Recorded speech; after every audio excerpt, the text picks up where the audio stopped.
नमस्कार मित्रांनो, भावी शिक्षक आणि शिक्षकांनो, टिप्स फॉर टीईटी मध्ये मी अक्षय विरकर तुम्हा सर्वांचं स्वागत करतो। आजच्या या व्हिडिओपासून आपण परिसर अभ्यासाच्या नोट्स पाहायला सुरुवात करणार आहोत। आता एक गोष्ट लक्षात घ्या, परिसर अभ्यास म्हणजे फक्त परिसर अभ्यास नसतो।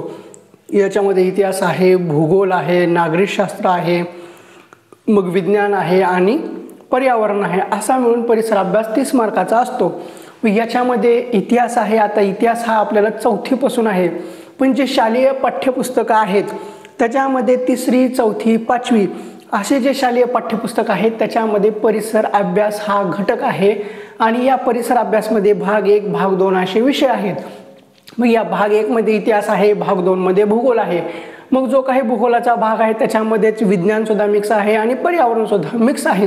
अशा स्वरूपात परिसर अभ्यास हे 3री ते 5वी पर्यंत आहे। पण जो काही आपला शिक्षक पात्रता परीक्षा पेपर 1 आहे, याच्यामध्ये परिसर अभ्यास नावाचा 30 मार्काला पेपर आहे। मग या पेपरमध्ये 30 मार्काला जे प्रश्न विचारले जातात ते फक्त 5वी पर्यंत मर्यादित नसतात, हे आपल्याला 8वी पर्यंत असतात। याच्यामध्ये आपल्याला इतिहास 8वी पर्यंत, भूगोल 8वी पर्यंत, मग विज्ञान सुद्धा 8वी पर्यंत करावं लागतं। मग तरच आपला परिसर अभ्यास हा परिपूर्ण होतो। मग आता आपण आजच्या ह्या व्हिडिओमध्ये परिसर अभ्यास भाग 1 पाहणार आहोत, जो की 5वीचा आहे। म्हणजे 5वीचा परिसर अभ्यास पाहणार आहोत आणि याच्यामध्ये इतिहास आहे। या इतिहासावर आधारित आपण प्रश्न उत्तरे पाहणार आहोत। तर आता अवांतर चर्चा न करता आपण डायरेक्ट नोट्स पाहायला सुरुवात करू। जो काही 5वी आहे, 5वी मधला जो काही परिसर अभ्यास आहे याच्यामधला पहिला घटक आहे इतिहास। म्हणजे इतिहास म्हणजे काय, आता तुम्हाला इथं वरती दिसत असेल महाराष्ट्र राज्य शिक्षक पात्रता परीक्षा परिसर अभ्यास कंसात इतिहास दिले, नोट्स हे त्यासाठी दिले समजण्यासाठी। आता खाली तुम्हाला IBPS पॅटर्न दिसत असेल तर हा IBPS पॅटर्न नाही, आपल्या शालेय पाठ्यपुस्तकाचा पॅटर्न आहे। ह्या नोट्स आपण फेब्रुवारी मार्च मध्ये तयार केलेला आहे, त्यावेळेस IBPS परीक्षा घेणार होती म्हणून तसा IBPS आलेला आहे असून, आणि ह्या नोट्स ह्या पेपर 1 व पेपर 2 साठी अत्यंत उपयुक्त आहे। आणि ह्या आपल्या नोट्स टिप्स फॉर टीईटी या चॅनलच्या अधिकृत नोट्स आहेत। तर आता आपण पहिला टॉपिक पाहू, इतिहास म्हणजे काय। भूतकाळात घडलेल्या समजून घेण्याच्या शास्त्राला इतिहास म्हणतात। भूतकाळात घडलेल्या घटना समजून घेण्याच्या शास्त्राला इतिहास म्हणतात। इतिहास केवळ कल्पनेच्या आधाराने लिहिला जात नाही। सत्य असत्य, योग्य अयोग्य, चुकी बरोबर याच्यामध्ये हा प्रश्न विचारला जातो। काय विचारला जातं, इतिहास केवळ कल्पनेच्या आधाराने लिहिला जातो असा प्रश्न विचारला जातो। मग हे विधान योग्य आहे का, योग्य आहे, चूक आहे का, बरोबर आहे असं विचारलं जातं। पण विधान कसं आहे, इतिहास केवळ कल्पनेच्या आधाराने लिहिला जात नाही। स्वतंत्र प्राप्तीनंतर ही घटना स्वतंत्र लढा या कृतीचा परिणाम आहे। स्वतंत्र प्राप्ती ही घटना स्वतंत्र लढा या कृतीचा परिणाम आहे। भूतकाळातील कृतींवर भविष्यकाळ अवलंबून असतो। विधान महत्त्वाचं आहे, भूतकाळातील ज्या काही कृती घडलेल्या आहेत त्या कृतींवर भविष्यकाळ अवलंबून असतो। हा झाला चॅप्टर 1 मधले महत्त्वाचे ऑब्जेक्टिव्ह। आता आपण चॅप्टर 2 वळू, जे की आता 5वीचा आहे, इतिहास आणि कालसंकल्पना। याच्यामधले भरमसाठ प्रश्न हे पेपर 1 आणि पेपर 2 साठी आपल्या शिक्षक पात्रता परीक्षेला येऊन गेलेले आहेत। आपण वापरतो ती दिनदर्शिका इसवी सनावर आधारलेली असते। आपण वापरतो ती दिनदर्शिका इसवी सनावर आधारलेली असते। येशू ख्रिस्तांच्या स्मरणार्थ इसवी सनाची सुरुवात झाली।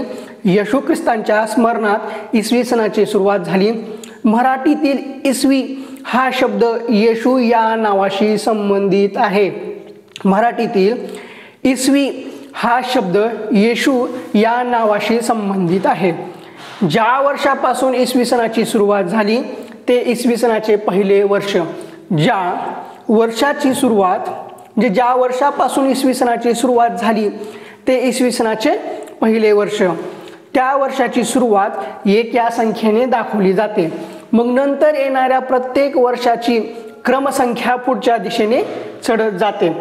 इसवी सनाच्या पहिल्या 100 वर्षाचा म्हणजेच पहिल्या शतकाचा काळ इसवी सन 1 ते 100 असा लिहिला जातो। परीक्षेला येऊन गेलेलं विधान आहे। इसवी सनाच्या पहिल्या सहस्त्रकाचा काळ इसवी सन 1 ते 1000 असा लिहिला जातो। इसवी सनाची सुरुवात होण्यापूर्वीच्या काळाला इसवी सन पूर्व काळ असे म्हटले जाते. विधान अतिशय महत्त्वाचं आहे, परीक्षेला येऊन गेलेलं आहे.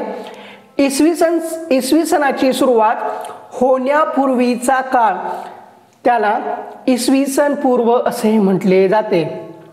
इसवी सनापूर्वीच्या पहिल्या शतकातील सुरुवात इसवी सनाच्या पहिल्या शतकातील सुरुवात इसवी सन पूर्व 100 या वर्षी झाली आहे आणि ते इसवी सन पूर्व 1 या वर्षी संपली. तसेच इसवी सनापूर्वी पहिल्या सहस्त्रकाची सुरुवात इसवी सन पूर्व 1000 या वर्षी झाली आणि ते इसवी सन यापूर्वी संपली. म्हणून इसवी सन पूर्वीच्या पहिल्या 100 वर्षाचा म्हणजे पहिल्या शतकाचा काळ म्हणजे इसवी सन पूर्व 100 ते 1 आणि इसवी सनापूर्वीच्या पहिल्या सहस्त्रकाचा काळ म्हणजे इसवी सन पूर्व 1000 ते 1 असा लिहिला जातो. परीक्षेला आलेला.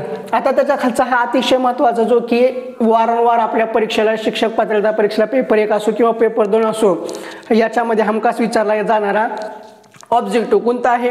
शालिवाहन शक आणि विक्रम संवत या भारतातील प्रचलित असलेल्या कालगणना आहेत. भारतातील प्रचलित असलेल्या कालगणना कोणत्या आहेत? तर शालिवाहन शक आणि विक्रम संवत या भारतातील प्रचलित असलेल्या कालगणना आहेत. इस्लाम धर्माचे संस्थापक प्रेषित मोहम्मद पैगंबर यांनी मक्केहून मदिनेला स्थलांतर केले. या स्थलांतराच्या काळापासून हिजरी या कालगणनेची सुरुवात झाली. विधान परीक्षेला आलेलं तुम्ही पेपर चेक करू शकता, त्याच्यामध्ये तुम्हाला हे मिळून जाईल. काय आहे? इस्लाम धर्माचे संस्थापक प्रेषित मोहम्मद पैगंबर यांनी मक्केहून मदिनेला स्थलांतर केले. या स्थलांतराच्या काळापासून हिजरी या कालगणनेची सुरुवात झाली. आता हिजरी या कालगणनेची सुरुवात झाली हे परीक्षेला विचारले गेले आहे की हे जे इस्लाम धर्माशी संबंधित आहे. पण आता यावेळेस परीक्षेला प्रश्न कसा विचारला जाऊ शकतो? तर हे यावेळेस हा प्रश्न कारण आणि परिणाम याच्यावर विचारला जाऊ शकतो. आता परिणाम काय आहे? परिणाम काय आहे? स्थलांतराच्या काळापासून हिजरी या कालगणनेची सुरुवात झाली. नेमकं याच्या मागचं कारण काय आहे? इस्लाम धर्माचे संस्थापक प्रेषित मोहम्मद पैगंबर यांनी मक्केहून मदिनेला स्थलांतर केले. याचा परिणाम असा झाला की या स्थलांतराच्या काळापासून हिजरी या कालगणनेची सुरुवात झाली. आता त्याच्यानंतरचा प्रश्न ऑब्जेक्टिव्ह 2018च्या TETच्या पेपर 1लाही आलेला आहे आणि पेपर 2लाही आलेला आहे. तुम्ही पेपर चेक करत जावा. भारतातील फारसी समाज उपयोगात आणत असलेल्या कालगणनेच्या पद्धतीला शहनशाही कालगणना असे म्हणतात. भारतातील फारसी समाज उपयोगात आणत असलेल्या कालगणनेच्या पद्धतीला शहनशाही कालगणना असे म्हटले जाते. TET 2018ला आलेलं ऑब्जेक्टिव्ह. कालमापन करण्यासाठी कर्ब 14 विश्लेषण, काष्टवलयांचे विश्लेषण यांसारख्या विविध वैज्ञानिक पद्धतींचा अवलंब केला जातो किंवा पद्धतींचा उपयोग केला जातो. कर्ब 14 पद्धतीने 60,000 वर्षापर्यंतच्या प्राचीन वस्तूंचे वय ठरवता येणे शक्य होते. कर्ब 14 ही पद्धत विलार लिबी नावाच्या शास्त्रज्ञांनी शोधली. 1908 ते 1980 यांचा कालखंड आहे. कर्ब 14 ही पद्धत विलार लिबी नावाच्या शास्त्रज्ञांनी शोधली. कर्ब 14 हा वायू सर्व सजीवांच्या शरीरात असतो. योग्य अयोग्यमध्ये विचारलं जाऊ शकतो. कर्ब 14 हा वायू सर्व सजीवांच्या शरीरात नसतो असं दिलं जाईल. तर याचे विधान काय आहे? कर्ब 14 हा वायू सर्व सजीवांच्या शरीरात असतो. सजीवांच्या मृत्यूनंतर त्यांच्या अवशेषांमधील कर्ब 14चे प्रमाण घटत जाते. झाडांची वाढ होत असताना झाडांच्या खोडांचे एक एक वलय दरवर्षी वाढत जाते. ती वलय मोजली असता झाडांचे वय मोजता येते. लाकडी वस्तूंचे वय मोजण्यासही त्याची मदत होते. या पद्धतीला काष्टवलयन कालमापन पद्धती म्हणतात. काष्टवलयन कालमापन पद्धती कशाला म्हणतात? झाडाची वाढ होत असताना झाडांच्या खोडांचे एक एक वलय दरवर्षी वाढत जाते. ती वलये मोजली असता झाडांचे वय मोजता येते, लाकडी वस्तूंचे वय मोजण्यासही त्याची मदत होते आणि या पद्धतीला काष्ठवलयन कालमापन पद्धती असे म्हणतात. आता पुढला चॅप्टर आहे पृथ्वीवरील सजीव. आता महत्त्वाचे जेवढे ऑब्जेक्टिव्ह आहेत ना तेवढेच आपण नोट्समध्ये घेतलेले आहेत. पुस्तक आहे, पुस्तकातला सगळा फापट बसायला घेतला नाही. जेवढे मोस्ट IMP आहेत आणि जेवढे अत्यंत गरजेचे आहेत, अत्यंत गरजेचे आणि अत्यंत गरजेचे असेच ऑब्जेक्टिव्ह घेतलेले आहेत आणि जे की परीक्षेला 100% विचारले जातात. पृथ्वीवरील सजीव. पृथ्वीच्या उत्पत्तीनंतर तिचा पृष्ठभाग थंड होऊन तिच्यावर जलाशयांची निर्मिती होण्यासाठी जवळजवळ 80 कोटी वर्ष लागली. 5 नोव्हेंबर 2013 रोजी भारताने अवकाशात मंगळयान पाठविले आणि ही मोहीम 24 सप्टेंबर 2014 रोजी यशस्वी झाली. आता त्यानंतरचा टॉपिक आहे उत्क्रांती. चौथा टॉपिक सस्तन प्राणी. आता सस्तन प्राण्यांना अपवादात्मक कोण आहे? बदकोचा म्हणजे प्लॅस्टिपस या सस्तन प्राण्याचा आणि मुंगी खाऊ ऑयटर हे प्राणी सस्तन असले तरी अंडी घालतात. त्यानंतर मानव सदृश्य वानर म्हणजे मानवाशी साम्य असणारा वानर, यालाच एप वानर असे म्हणतात. आता हे विधान TETला असंख्य वेळेस विचारलं गेलेलं आहे, भरपूर वेळा आलेलं आहे. काय आलेलं आहे? मानव सदृश्य वानर म्हणजेच मानवाशी साम्य असणारा वानर, याला काय म्हणतात तर एप वानर म्हणतात. आता त्याच्या खालचं TET 2017ला आलेलं विधान किंवा ऑब्जेक्टिव्ह. इतिहासाचे जनक हेरोडोटस आणि पेपर 2ला सुद्धा आलेला प्रश्न आहे. इतिहासाचे जनक कोण आहेत? तर इतिहासाचे जनक आहेत हेरोडोटस. आता आपण चार्ल्स डार्विन यांच्या संदर्भात थोडीशी महत्त्वाची माहिती पाहू. यांचा कालखंड 1809 ते 1882 आहे. इसवी सन 1859 मध्ये चार्ल्स डार्विन या शास्त्रज्ञाने त्यांच्या on the origin of species प्राण्यांच्या प्रजातीचा उगम, त्याचा मराठी अनुवाद on the origin of species प्राण्यांच्या प्रजातीचा उगम याविषयी या ग्रंथात उत्क्रांतीची संकल्पना मांडली. परीक्षेला काय विचारलं जातं? उत्क्रांतीची संकल्पना कोणी मांडली? Charles Darwin. उत्क्रांतीची संकल्पना चार्ल्स डार्विन यांनी कोणत्या ग्रंथात मांडली? तर on the origin of species. डार्विनच्या आधी कार्ल लिनस नावाच्या शास्त्रज्ञाने प्राणी जातींचे शास्त्रीय वर्गीकरण करण्याची पद्धत सुरू केली.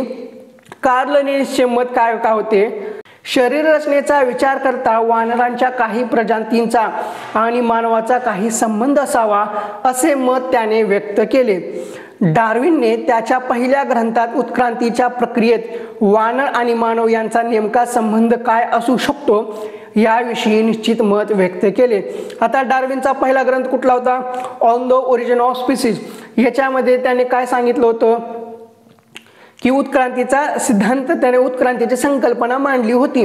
मग आता डार्विनचा दुसरा ग्रंथ कुठला आहे? द डिसेंट ऑफ मॅन म्हणजे मानवाचे अवतरण. पहिला काय होता? मानवाच्या प्रजातीचा उगम म्हणजेच on the origin of species. दुसरा ग्रंथ आहे द डिसेंट ऑफ मॅन म्हणजे मानवाचे अवतरण. हा आला होता 1871 साली. आता डार्विनचा जो काही दुसरा ग्रंथ आहे द डिसेंट ऑफ मॅन, या ग्रंथात त्याने काय सांगितलेलं आहे तर या ग्रंथात मात्र त्याने माणसांना शेपटी नसली तरी त्यांच्या पाठीच्या कण्याचे शेवटचे हाड हे शेपटीचा विशिष्ट भाग या गोष्टीकडे सर्वांचे लक्ष त्याने वेधले. माणसाच्या शरीरातील अक्कलदाढेसारखा आणखीन काही अनावश्यक गोष्टी उत्क्रांतीचे निर्देशक असल्याने त्याने नमूद केले. त्यांच्या आधारे आफ्रिकेतल्या जंगलातील गोरिला, चिपांजी यांसारख्या बिनशेपटीच्या वानरांपासून मानव उत्क्रांत झाला असावा असे या अनुमानात त्याने मान्यता दिली. याचे पुरावे मिळण्याची सुरुवात ही 20व्या शतकात झाली आहे. आता महत्त्वाचा घटक आहे मानवाची वाटचाल. ही मानवाची वाटचाल आपल्याला जे जुनं 5वीचा इतिहास आहे त्याच्यामध्ये सुद्धा पाहायला भेटताना आता नवीन 5वीचा इतिहास याच्यामध्ये सुद्धा आहे. असे घडलो आपण याच्यामध्ये मानवाची वाटचाल. पहिलंच ऑब्जेक्टिव्ह हे परीक्षेला येऊन गेलेलं आहे. हातांचा कुशलतेने वापर करणाऱ्या मानवाला कुशल मानव म्हणतात. कुशल मानव कशाला म्हणतात? हाताचा कुशलतेने वापर करणाऱ्या मानवाला कुशल मानव म्हणतात. कुशल मानवाचा सर्वप्रथम पुरावा कुठं भेटला तर आफ्रिका खंडातील टांझानिया म्हणजे केनिया या ठिकाणी. कुशल मानवाचा सर्वप्रथम पुरावा आफ्रिका खंडातील टांझानिया, केनिया या ठिकाणी. कुशल मानवाचा शोध लुई निकी याने लावला व त्याला होमो हॅबिलिस हे नाव दिले। होमो हॅबिलिस हे नाव कोणी दिले तर कुशल मानवाचा शोध हा लिकी याने लावला आणि लिकी याने त्याला होमो हॅबिलिस हे नाव दिले। आता कुशल मानवाला होमो हॅबिलिस म्हणतात, कुशल मानवाला काय म्हणतात हा प्रश्न परीक्षेला आलेला आहे। तर कुशल मानवाला होमो हॅबिलिस असे म्हणतात। मग आता लॅटिन अर्थ काय आहे, होमोचा लॅटिन अर्थ काय होतो, लॅटिन अर्थ होमोचा मानव, लॅटिन अर्थ पुन्हा होमोचा मानव हा प्रश्न सुद्धा टीईटीला आलेला आहे। हॅबिलिस हातांचा कुशलतेने वापर करणारा, हॅबिलिस म्हणजे काय असा प्रश्न विचारला होता, तर हातांचा कुशलतेने वापर करणारा। कुशल मानव 2 पायांवर उभा राहून चालू शकत होता, मात्र कुशल मानवाच्या पाठीचा कणा पूर्ण ताठ नव्हता, त्यात किंचित बाक होता। कुशल मानवाचा मेंदू एप वानरांपेक्षा अधिक मोठा होता, परीक्षेला आलेला आहे, त्यासाठीच मी बोल्ड करून टाकलेला आहे टीईटी म्हणून। कुशल मानवाचा मेंदू हा एप वानरापेक्षा अधिक मोठा होता। विधान अ बरोबर, विधान ब बरोबर, विधान अ व ब बरोबर, विधान सी चूक किंवा सी व डी बरोबर अशा टाईपमध्ये हे विधान विचारले जातात। कुशल मानवाने बनविलेली हत्यारे मोठ्या प्राण्यांची शिकार करण्यासाठी उपयुक्त नव्हती। कुशल मानव खाण्यासाठी पक्ष्यांची अंडी, फळे, कंदमुळे हे गोळा करत। एरेक्टस म्हणजे ताठ उभा राहणारा, होमो एरेक्टस म्हणजे ताठ कण्याचा माणूस। आता होमो हॅबिलिस म्हणजे कुशल मानवाला होमो हॅबिलिस म्हणतात आणि हातांचा कुशलतेने वापर करणारा मानवाला कुशल मानव। आणि होमोला नाव कोण दिले, होमो हे नाव कोण दिले, कुशल मानवाला होमो हे नाव कोण दिले तर लुकी याने लावला, म्हणजे कुशल मानवाचा शोध लिकी याने लावला व त्याला होमो हॅबिलिस हे नाव दिले। आता कुशल मानवाला होमो हॅबिलिस असे म्हणतात, तसेच त्याचा होमोचा अर्थ मानव होतो, हॅबिलिस म्हणजे हातांचा कुशलतेने वापर करणारा माणूस। आता कुशल मानव 2 पायांवर उभा राहून चालू शकत होता, मात्र कुशल मानवाच्या पाठीचा कणा पूर्ण ताठ नव्हता, त्यात किंचित बाक होता। कुशल मानवाचा मेंदू एप वानरापेक्षा अधिक मोठा होता। कुशल मानवाने बनवलेली हत्यारे मोठ्या प्राण्यांची शिकार करण्यासाठी उपयुक्त नव्हती। कुशल मानव खाण्यासाठी पक्ष्यांची अंडी, फळे, कंदमुळे ही गोळा करत। एरेक्टस म्हणजे ताठ उभा राहणारा, परीक्षेला आलेला आहे। एरेक्टस म्हणजे काय तर ताठ उभा राहणारा। मग होमो एरेक्टस म्हणजे ताठ कण्याचा माणूस। होमो एरेक्टसचा मेंदू कुशल मानवाच्या तुलनेत अधिक विकसित झाला होता, तो समूहाने राहत होता। होमो एरेक्टसच्या काळात पृथ्वीवरील फार मोठा प्रदेश हिममय होता। होमो एरेक्टस हातकुराड्यासारखे हत्यारे बनवत असे। आफ्रिका, आशिया, युरोप या खंडात ताठ कण्याच्या मानवाचे अवशेष आणि त्यासोबत त्याने बनविलेली हत्यारे मिळाली आहेत। शक्तिशाली मानव प्रामुख्याने गुहांमध्ये वस्ती करत होता, विधान महत्वाचं आहे। शक्तिशाली मानव प्रामुख्याने गुहांमध्ये वस्ती करत होता। शक्तिशाली मानव दगडांचे गोटे आणि गोटे तासून निघालेली झुलके अशा दोहोंपासून वेगवेगळ्या आकारांची हत्यारे बनवत असे। ती लांब हाडांच्या किंवा लाकडांच्या दांड्यापासून बसवून भाला, कुऱ्हाड इत्यादी शस्त्रे तयार करत असे। चामड्यावरील मांस खरवडण्याकरता दगडांच्या छिलक्यांपासून केलेल्या तासण्यांचा उपयोग करत असे। चामड्याचे कपडे वापरत, प्रामुख्याने मांसाहारी होता कोण, शक्तिशाली मानव। कठीण लाकडांच्या काटक्यांच्या घर्षणातून किंवा गारगुटीचे दगड एकमेकांवर आपटून ठिणग्या पाडून अग्नी निर्माण करण्याची कला त्याने साधली होती कोण, शक्तिशाली मानवाने। तो आगीत अन्न भाजून खात होता कोण, शक्तिशाली मानव। समूहातील एखादा सदस्य मृत झाल्यास त्याचे दफन करताना शक्तिशाली किंवा शक्तिमान मानव मृत व्यक्तींबरोबर हत्यारे, प्राण्यांची शिंगे यांसारख्या वस्तू पुरत असे। मृत व्यक्तीच्या अंगाला लाल रंगाची माती चोळत असे कोण, शक्तिमान मानव। त्यावरून शक्तिमान मानवांच्या काळात मृत व्यक्तींच्या दफनासंबंधीचे काही विधी प्रस्थापित झाले होते असे दिसते।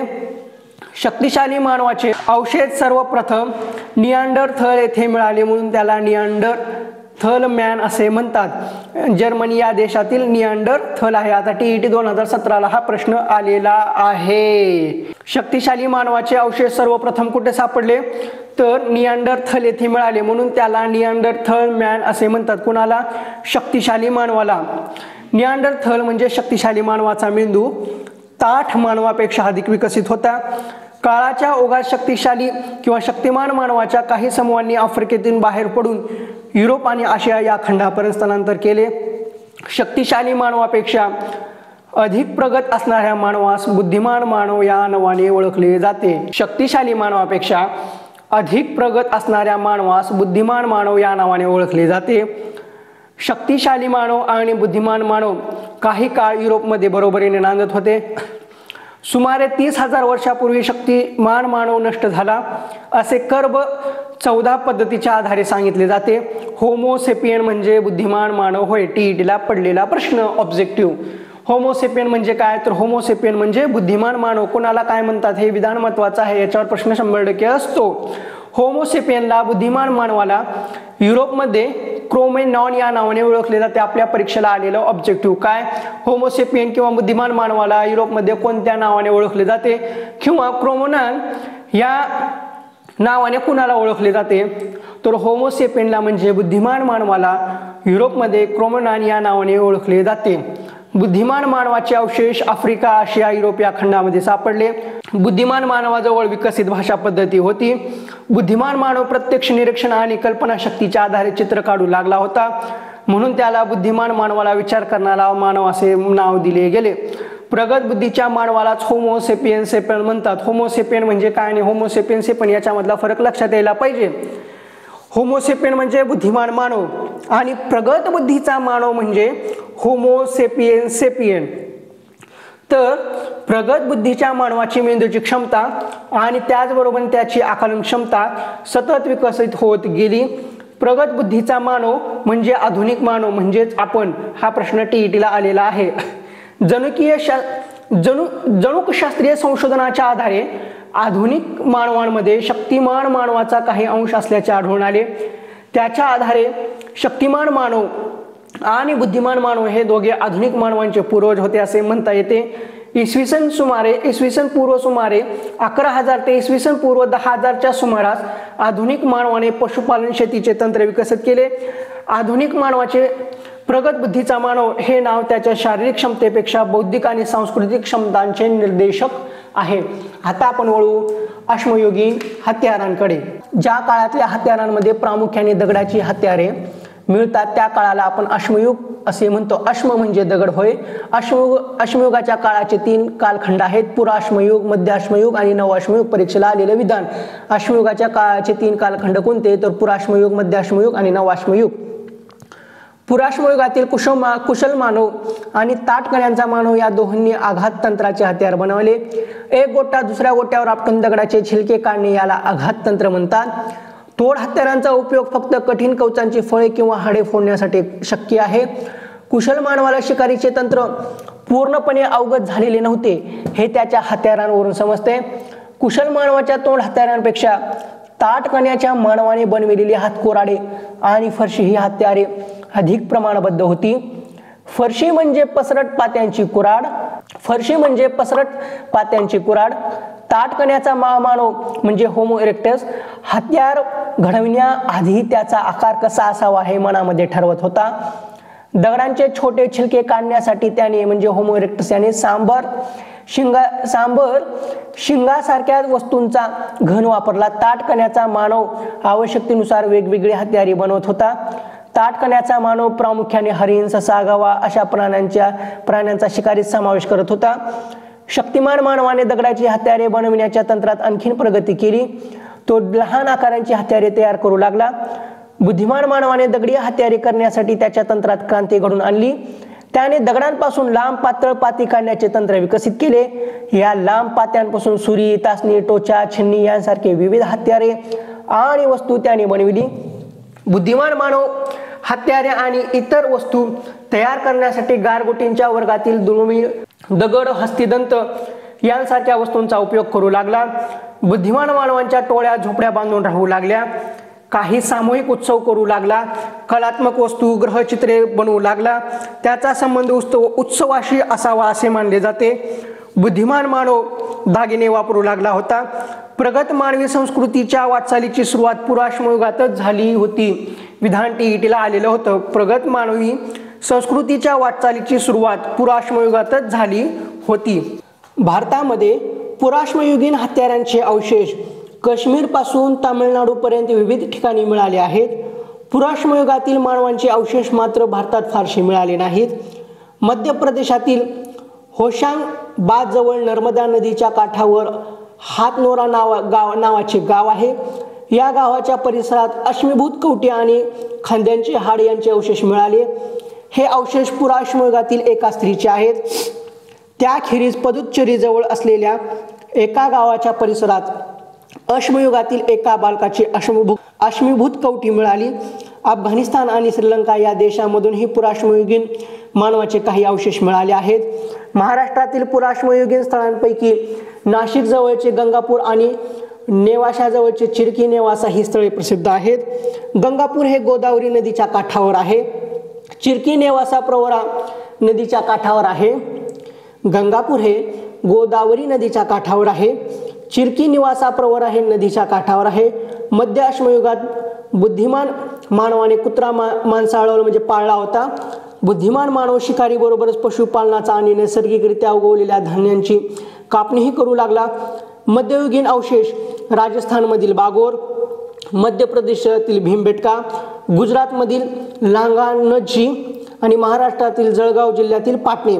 मध्याश्मयुगातील अवजारांसाठी उपयोगात आणलेली पाती, पन्हाळदार गाभा तंत्राने गारगुटीच्या गोट्यांपासून अलग केलेली असतात. ही पाती नखा एवढ्या किंवा त्याहून किंचित मोठ्या आकारांची असतात. त्यामुळे त्यांना सूक्ष्मास्त्रे म्हटले जाते. या काळात टोकाला छोटे पाते बसवलेले बाण उपयोगात आणले जात. सूक्ष्मास्त्रे बसवून तयार केलेली मध्य अश्मयुगातील दातेरी सुरी. आता नवा अश्मयुग पाहू आपण. नवा अश्मयुगात घासून गुळगुळीत केलेली दगडाची हत्यारे बसविली गेली. नव्या प्रकारची हत्यारे घडविली जाण्याचा काळ म्हणून त्याला नवा अश्मयुग असे नाव दिले गेले. नवा अश्मयुगापर्यंत शेती आणि पशुपालन करणे हे नित्याची जीवन पद्धती झाली. शिकार करणे हे निर्वाहाचे प्रमुख साधन न राहता शेतीला आणि पशुपालनाला पूरक बनले. भारतामध्ये अनेक ठिकाणी नवा अश्मयुगीन संस्कृतीचे अवशेष मिळाले आहेत. गंगेच्या खोऱ्यात तसेच दक्षिण भारतात ही नवअश्मयुगातील संस्कृतीची अनेक स्थळे उजेडात आलेली आहेत. आता निवारा ते गाव आणि वसाहत. शिकारीमुळे मध्य अश्मयुगापर्यंत मॅमॉथ सारखे महाकाय प्राणी नष्ट होऊ लागले होते. विधान महत्वाचं आहे. शिकारीमुळे मध्य अश्मयुगापर्यंत मॅमॉथ सारखे महाकाय प्राणी नष्ट होऊ लागले होते. मॅमॉथ हा हत्तींचा पूर्वज होय, परंतु हत्तींच्या तुलनेत तो आकाराने प्रचंड असणारा प्राणी होता. शक्तिमान मानवाने फ्रान्स येथील एका गुहेच्या आतील भागाला उभारलेला 2 खोल्यांचा उपदा तंतू आहे. नवाश्मयुगातील माणसांची जीवन पद्धती पुराश्मयुग आणि मध्य अश्मयुग या काळातील जीवन पद्धतींपेक्षा पूर्णपणे भिन्न होती. पृथ्वीवर हिमयुग आणि आंतरहिमयुग असे कालखंड आलटून पालटून येतात. हिमयुग पृथ्वीचा बहुतांश भाग बर्फाच्छादित असतो. हवामान अतिशीत आणि शुष्क असते. समुद्राची पातळी खूप खोल जाते. जर स्पीडमध्ये होत असेल तर ते कमेंट बॉक्समध्ये सांगा, म्हणजे आपण स्लो घ्यायला चालू करू. आंतरहिमयुग म्हणजे 2 हिमयुगांच्या मधला कालखंड. आंतरहिमयुग म्हणजे पृथ्वीच्या पृष्ठावरील बर्फ मोठ्या प्रमाणावर वितळणे, समुद्राची पाणी पातळी उंचावणे, हवामान तुलनेने उबदार आणि आर्द्र असणे. ज्या काळात पृथ्वीवरील काही प्राण्यांचे हिमयुग होते त्याच काळात आशिया आणि आफ्रिका खंडातील काही प्रदेशांमध्ये खूप मोठ्या प्रमाणावर पाऊस पडत होता. इतरत्र आंतरहिमयुग असताना आशिया आणि आफ्रिका खंडातील प्रदेशात पावसाचे प्रमाण कमी झाले आहे किंवा होते. कुशल मानवाच्या काळात साधारणतः 25 लाख वर्षापूर्वी हवामान अतिशीत आणि सूक्ष्म होऊ लागले होते. आजच्या काळापासून मागे गेलो असता 18 लाख वर्ष ते 11,000 वर्षे या दरम्यानच्या कालावधीत हिमयुग आणि आंतरहिमयुग यांची 4 प्रमुख आवर्ते होऊन गेली. सुमारे 11,000 वर्षापूर्वी शेवटच्या आवर्तातील हिमयुग संपून आंतरहिमयुगाची सुरुवात झाली. हवामान उबदार आणि आर्द्र होऊ लागले. शेतीची आणि नवाश्मयुगाची सुरुवात ही याच सुमारास झाली. आता आपण स्थिर जीवनाची सुरुवात या घटकावर थोडासा प्रकाश टाकू. शेतीची सुमारे 11,000 वर्षापूर्वीची पुरावे प्रथम इस्रायल आणि इराक येथे सापडली. विधान महत्वाच्या परीक्षेला आलेला आहे. तिची सुमारे 11,000 वर्षापूर्वीची पुरावे प्रथम इस्रायल आणि इराक येथे मिळाली. नवा अश्मयुगीन काळातील मातीची भांडी आणि मातीच्या वस्तू घरातील स्त्रियांनी हातांनी घडविलेल्या होत्या. नवाश्मयुगाच्या सुरुवातीला कुडाची घरे बांधली जात होती. काही काळानंतर कच्च्या विटांची चौकोनी घरे बांधली जाऊ लागली. आता आपण स्थिर जीवन आणि नागरी संस्कृती याच्या संदर्भात पाहू. युरोपमधील संग्रहालयामध्ये जमा झालेल्या पुराण वस्तूंचे वर्गीकरण करण्यासाठी ख्रिश्चन थॉम्सन नावाच्या अभ्यासकाचे त्रियुग पद्धती नावाची पद्धत अंमलात आणली. त्याने त्याला वस्तूंची वर्गवारी 3 गटांमध्ये केली. दगडी हत्यारे अश्मयुग, तांब्याची हत्यारे आणि इतर वस्तू ताम्रयुग, लोखंडाची हत्यारे आणि इतर वस्तू लोहयुग. थॉम्सनने समप्रमाण दाखवून दिले. विधान परीक्षेला आलेला आहे. समप्रमाण कोण दाखवून दिले? तर समप्रमाण हे थॉम्सनने दाखवून दिले.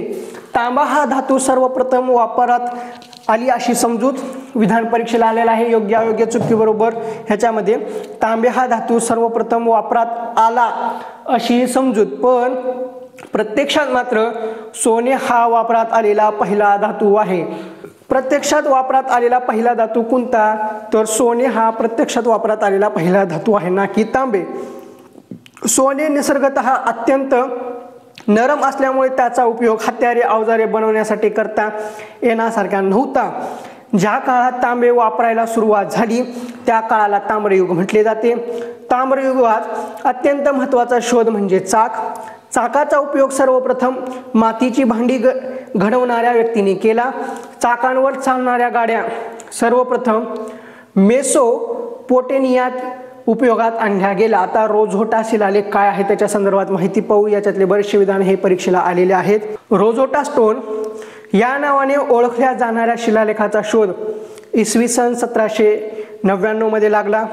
दगड तुटलेला असल्यामुळे त्यावर मूळ शिलालेखाचा फक्त एक हिस्सा शिल्लक आहे. रोझेटा शिलालेख इजिप्शियन भाषेमध्ये आहे.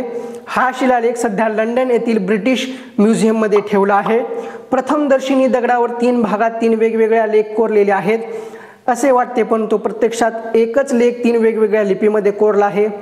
सर्वात वरची लिपी आहे ती प्राचीन इजिप्तमधील चित्रलिपी आहे. तिला हायरोग्लिफ्स किंवा देवी लिपी म्हणतात. मधली लिपी दैनंदिन उपयोगात वापरण्यात आलेली ती डेमोटिक किंवा म्हणजे त्याला दस्तऐवजांसाठी वापरायची लिपी, म्हणजे दस्तऐवज असतात ना त्याच्यासाठी वापरायची लिपी. इजिप्तच्या प्राचीन चित्रलिपीपासून ती तयार झाली. तिसरी लिपी म्हणजे ग्रीक लिपी आहे.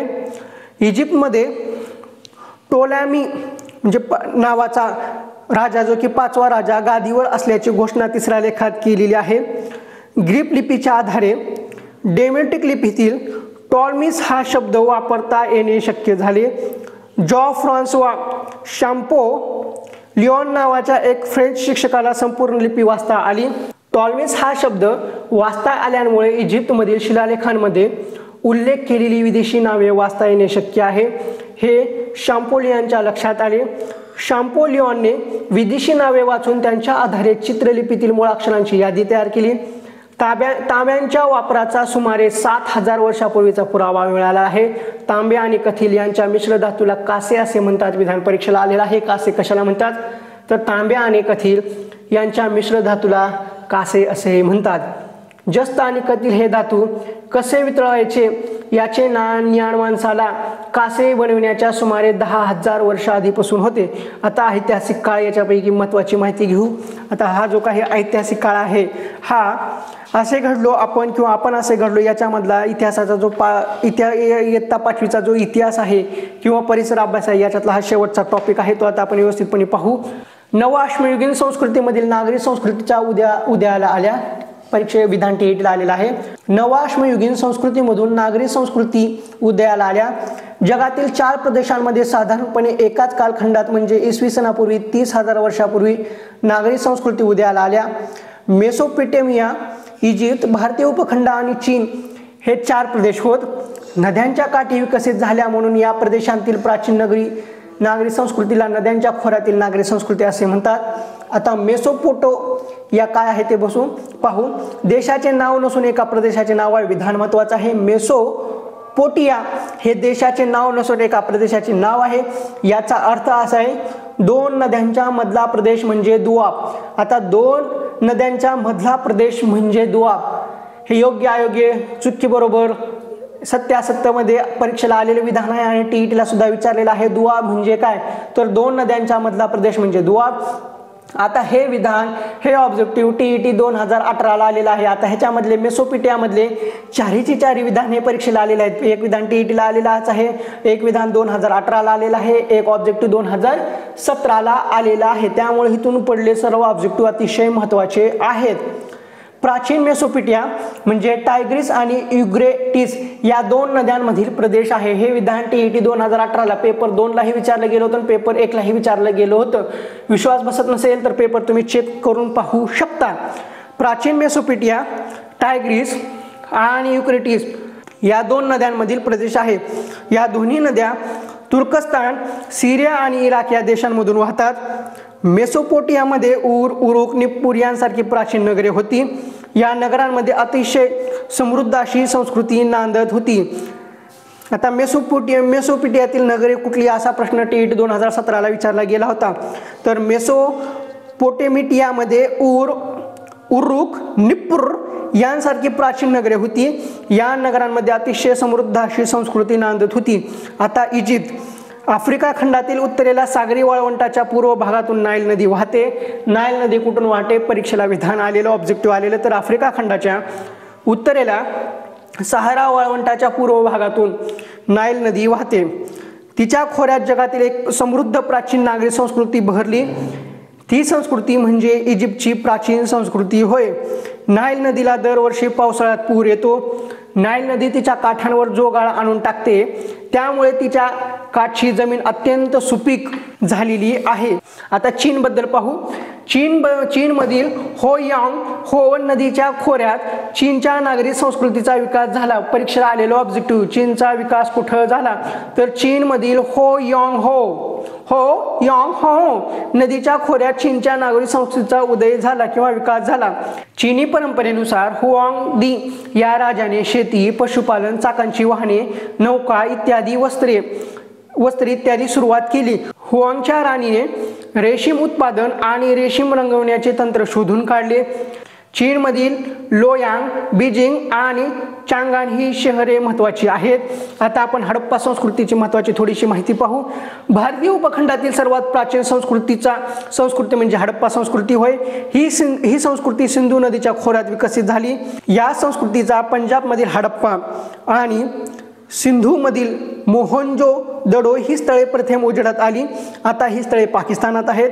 गुजरातमधील लोथल आणि धोलवीर, राजस्थानमधील कालीबंगल ही या संस्कृतीच्या भागातील काही प्रसिद्ध स्थळे आहेत.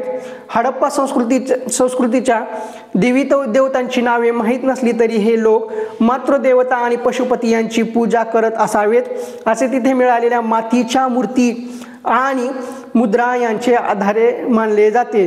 प्राचीन इजिप्तमध्ये सेनात नावाच्या बुद्धिबळाशी साम्य असलेला सोंगट्याचा आणि पट घेऊन खेळला जाणारा खेळ लोकप्रिय आहे. प्राचीन चीनमध्ये ही पट आणि सोंगट्या घेऊन खेळण्याचे विविध प्रकार होते. मेसोपोटेमिया आणि हडप्पा संस्कृतीमध्ये ही पट आणि सोंगट्याचे खेळ लोकप्रिय होते. बालाक नावाचे एक तंतुवाद्य मेसोपोटेमियात प्रचलित होते. सारंगी हे एक प्राचीन तंतुवाद्य आहे. सारंगी हे काय आहे तर सारंगी हे एक तंतुवाद्य आहे.